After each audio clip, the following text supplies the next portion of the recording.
Hey, Jim Acosta, what do you think about Alex Jones being banned? Is that okay? I don't really have a comment. I'm sorry. Well, given that they had hashtag free press, as a fellow journalist, come on, I'm not going to do anything to attack him. As a fellow journalist, you know, hashtag free press was trending. Are you concerned at all? I certainly support freedom of the press. I support freedom of speech. I certainly don't like what we've seen over the last couple of years, the president attacking the press. I think that that's really put a spotlight on the importance of a free press, and I think anybody who responsibly exercises that right to free speech, right of freedom of the press, that ought to be respected.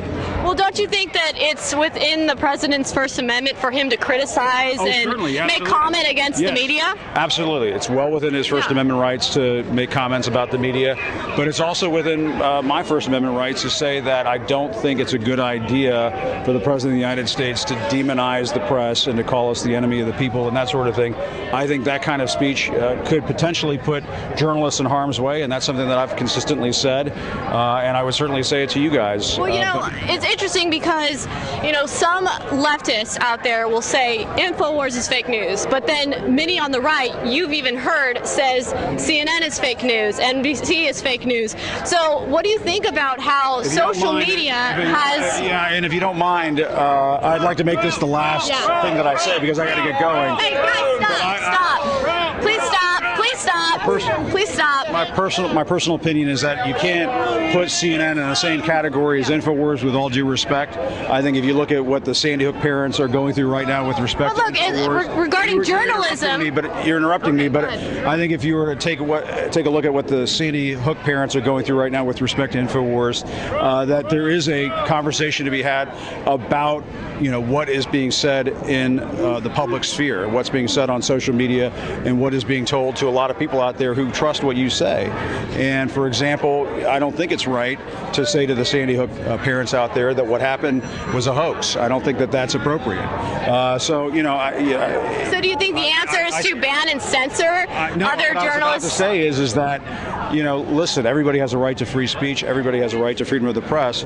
But I also think that you have to be responsible in exercising that right, and what you say and what you print, what you publish, and what you report on. Well, CNN, that has to, those things. CNN was calling for InfoWars to be banned. Don't you think that's kind of hypocritical, though? Things have to be fact-based and truth-based. But don't you think, as a fellow news organization, you shouldn't be calling for other news to be banned? We deal with the truth. We deal with the facts, and I would recommend that you guys do the same thing, in my personal opinion. But don't you think it's better to just counter? Respectfully. I understand, but don't you think it's better to just counter people rather than ban them and censor them? Ma'am, I've answered your question, and I'm saying as respectful as I can that my sense of it is that we have to deal with the truth, we have to deal with the facts, and if you're in that space, if you're dealing with the truth and the facts, then you really have nothing to worry about. So are you okay with news being censored? I gotta go. You're okay with media organizations being censored online? I gotta. You're okay with that? I mean, as a fellow journalist, that doesn't scare you? Ma'am, I didn't say that. Because what if the pendulum swings the other way, Jim?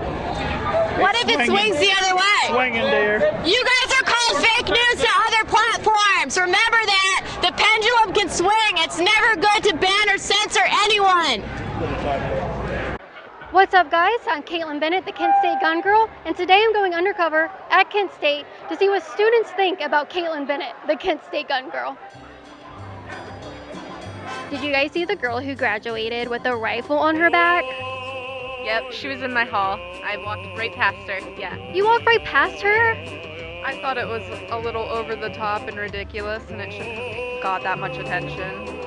I would say something, but she might clap me. I don't want to threaten No, her. say your opinion. No, I'm good. She can do what she wants. Yes, actually, I saw her in Eastway the other day. Oh my, you saw her in Eastway? No way. Oh my gosh. It's crazy to think that she had a rifle in her bag on campus. She had it in her bag? I'm pretty sure. I am an avid supporter of the Second Amendment, but I don't believe that an AR-15 belongs here on Kent campus.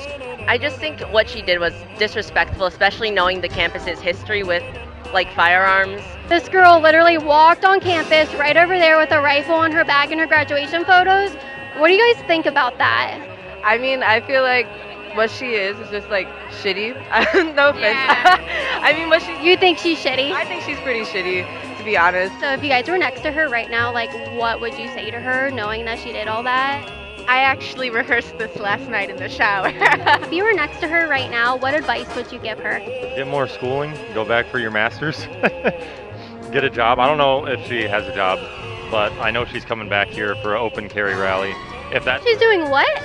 She's coming back here for an open carry rally. What would you say to her if you saw her here right now? I'd say go fuck yourself. I would just say goodbye. So what if I told you I am that girl? What if I told you that I am that girl? Oh my gosh, really? What if I told you that I am that girl? Wow. Okay. I'd be very surprised. What if I told you guys that I'm that girl? Do you still think I'm shitty? I mean, I just don't think what you're doing is really appropriate for this campus. So if you guys were in front of her right now, what would you say? I would say, hey, if it's you, I ain't gonna say nothing. We've been compromised.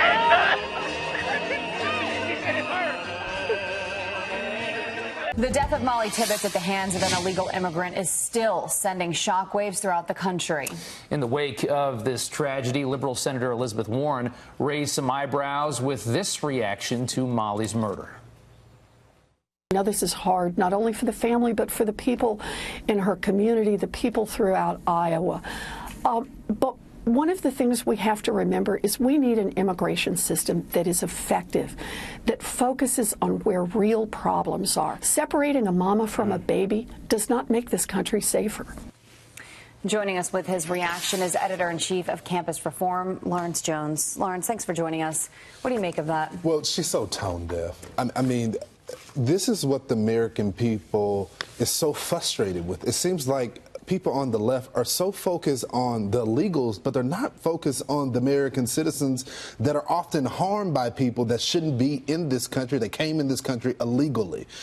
This is why I see them not being able to do well in the midterms, because every single time they have the opportunity to say, hey, I'm an American, I'm upset too, they say, oh no.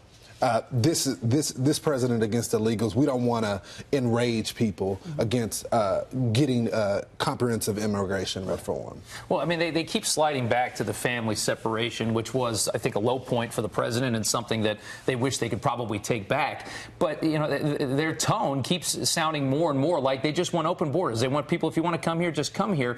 And when you put that to the people in polling, that's not a very popular idea. Rob, I think they're stepping on themselves. It's not that they sound like they want open borders. They have made it very clear that they wanted open borders. They don't respect the law. They want ICE eliminated. They want us to cry about the kids at the border. But remember, there are a lot of crimes in America where kids are stripped away from their parents all day, every day, and they have to pay the consequences, like the war on drugs, which Democrats supported back in the day. Black people were ripped away from their family back in the day because of the war on drugs. But guess what? If you want the drug laws to change, then you got to go through the criminal justice reform process. It's the same for immigration. There's not this special privilege for getting immigration done. They got to go through the legal process. And if Congress doesn't like the law, if they want to have a better system, then just change the law and get a bill to the president's desk. It's that simple. Well, it really isn't. Right. But it's come on. Nothing simple at all. No. Let's talk about this next topic. It's been a week after the DNC said they were going to review domestic abuse allegations against Keith Ellison. Haven't heard anything. Yeah. Your take on that? So here's the deal. Many of us on the right have always called for due process, that people have a presumption of innocence before you start, asking them to resign. But that's not what the Democrats said during the Me Too movement. They said that you're guilty first, and then you got to prove yourself innocent. But now, because they like this guy, because he is he's the vice chairman of the Democratic Party, and they feel like he's an advocate for women's rights, then he gets a pass. And I think that's just so hypocritical, and if they have one standard, they should stick with it.